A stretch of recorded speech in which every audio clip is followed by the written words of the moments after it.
W.F. Howes presents an unabridged recording of The Stars Are a Million Glittering Worlds by Gina Butson, narrated by Ruby Hansen. Prologue. Ruapehu Maunga, 2006. The slope stretches out in front of Thea, a pathway of moving lights. Jim and Penny are in front of her and Marcus is behind, as they make their way through the snow up to the hut. There's no moon, but above her the stars are a million glittering worlds, dreams and memories cast wide across the clear, dark sky. This is life. This is what her father had wanted her to experience, had wanted to share with her.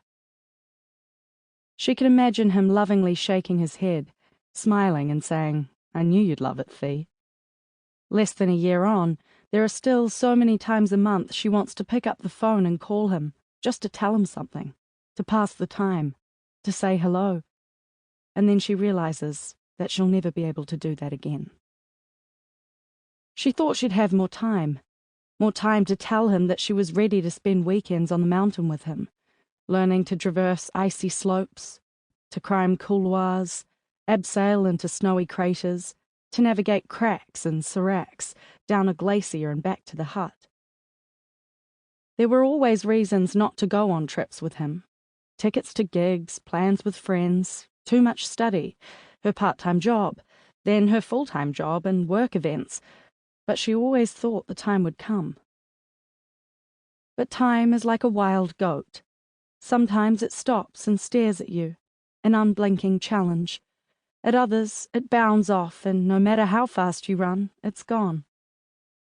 Thea found herself, 6 weeks after her father's funeral, sitting in front of the bookcase at his house, running her finger along the spines of guidebooks and the thin folds of topo maps.